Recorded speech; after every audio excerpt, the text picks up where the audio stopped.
As you watch this video right now, you can be sure that people across North Korea are thinking about poo. Because in North Korea, you don't flush your poo away. It's too valuable. You collect it, you dry it, and you try to keep your neighbors from stealing it. North Koreans take such good care of their poo because they need it.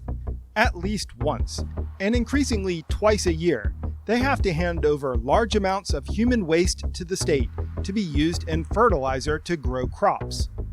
For example, every household in Haesan, in Rangyang province, was recently given a large sack and told to fill it and deliver it to the authorities.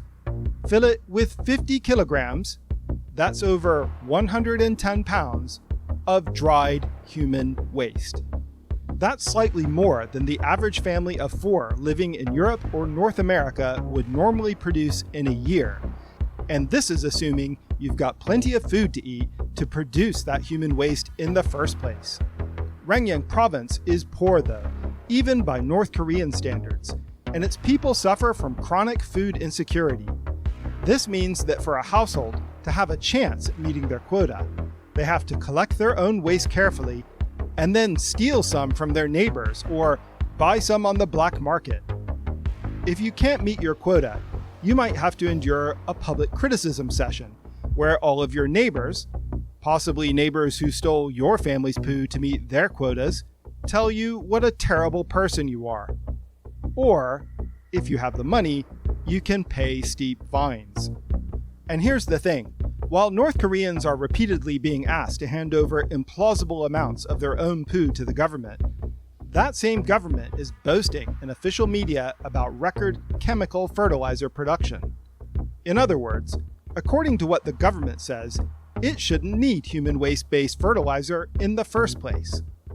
In one recent front-page article, it was reported that, in just a 100-day period, Hungnam Fertilizer Complex produced 1,100 extra tons of chemical fertilizer than it was scheduled to. Is the North Korean media lying about its chemical fertilizer production? Maybe. Probably, actually. But North Koreans are increasingly concluding that the impossible human waste quotas imposed on them are not really about fertilizer production at all. They think that what the government really wants is the fines people pay for the quota shortfalls. In other words, North Korea's increasing demands for more human waste from its people is actually a stealth tax. A stealth tax on not having enough poo. Stay tuned, I'll explain.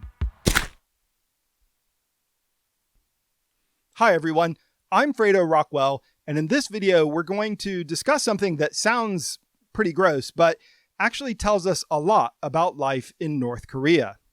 It tells us how much the government is willing to exploit and humiliate its own people for relatively minor gains. And it also exposes one of the biggest lies that North Korea tells to its people and to the rest of the world. Honestly, this lie is so big, it has its own holiday.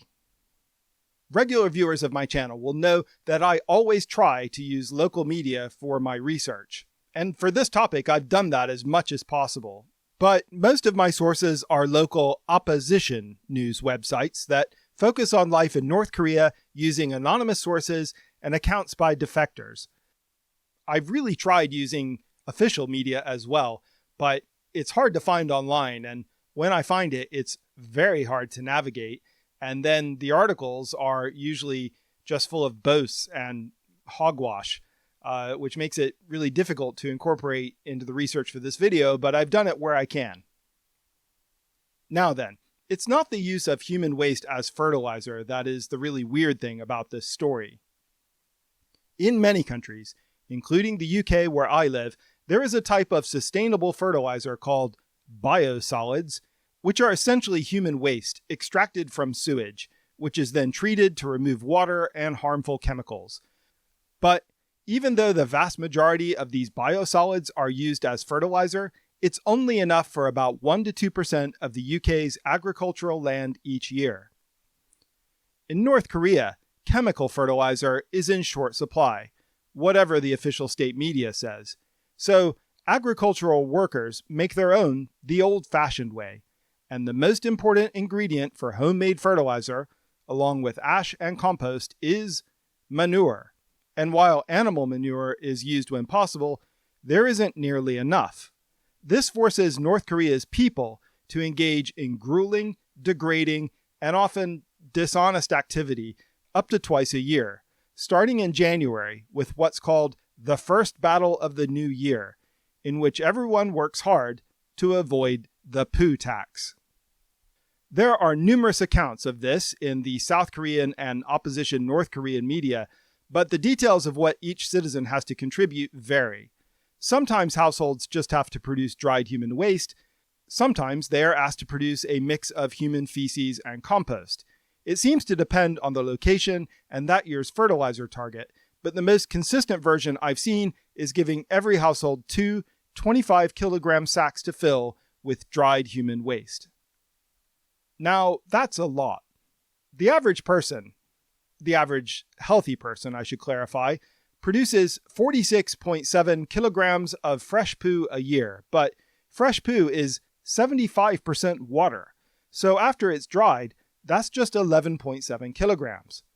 For 4 people, which is the average household size in North Korea, that would make 47 kilograms, so close to the standard 50-kilogram quota, but there are 2 things which makes hitting the full 50 kilograms effectively impossible. There are regular food shortages in North Korea, and roughly half the population is undernourished, and people who lack food just naturally produce less solid waste. The other reason is that there are often 2 collection drives a year, so a fully healthy family of 4 with plenty to eat would only realistically produce a bit less than half of what is needed each year. So this prompts a question. How do North Korean households make up for the missing poo? Well, it's not pretty. Nearly everyone in North Korea has access to a toilet, but only 7% of these are connected to a central sewage system. This is good because it means, for most people, this valuable resource isn't just flushed away. However, in many places, outhouses and communal toilets are common, and this means this valuable resource is more difficult to protect from thieves. And yes, there are poo thieves in North Korea. For example, in this 2022 Radio Free Asia article, an anonymous North Korean person is quoted saying, "Since the authorities imposed their orders for every citizen to produce manure, conflicts have erupted. Each family in the neighborhood has been organized into shifts to guard the communal toilet to keep the supply of human waste secure. Residents lament that they have to stand guard at a public toilet at night, then go to work the next day." There are other ways to cheat other than stealing. This article from the opposition news website NK Daily, which I highly recommend, explains that many people meet their quota by mixing soil into the human waste, and that, especially when frozen in the winter, it can be hard to tell the difference. In this article, a North Korean farmer is quoted saying, "Some of the fertilizer is literally not manure. Instead of the 3-to-1 ratio fertilizer is supposed to have, he said it was 90% soil with 10% human waste, to the point where it's actually harmful and should be thrown away." And this article talks about a farmer who went even further, trying to pass off a delivery of human waste that was made up entirely of coal ash.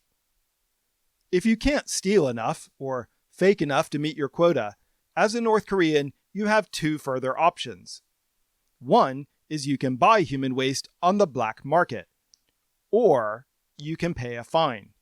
How much you have to pay varies, but in the NK Daily article about Haesan, the amount quoted was 0.8 to 1 Chinese yuan per kilogram, or 40 to 50 Chinese yuan, which is around $5.50 to $6.90 for the full quota.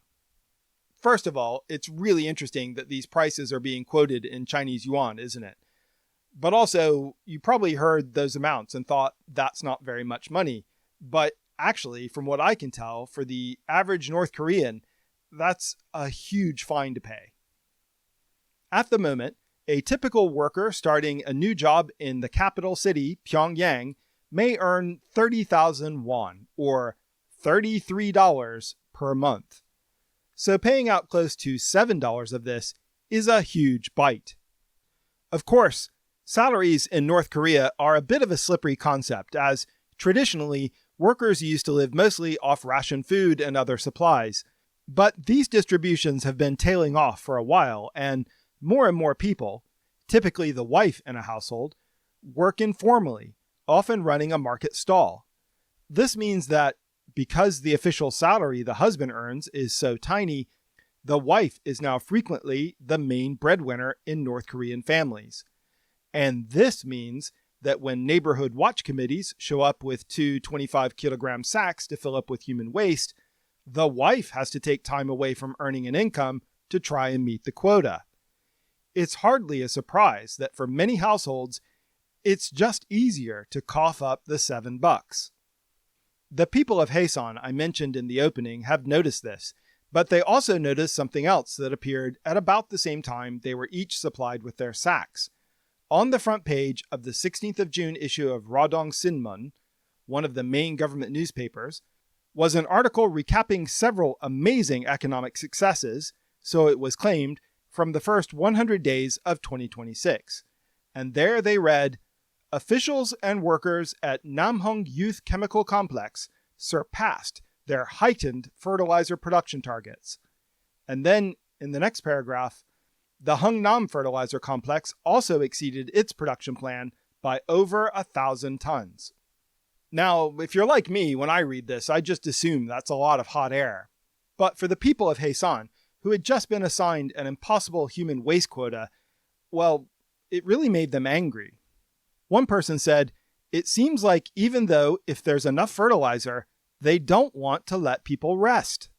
Reacting in the same article, a resident of Cheongjin in North Hamgyong province said, "If chemical fertilizer production really is going up, it would stand to reason that the quotas given to individual households should ease at least somewhat.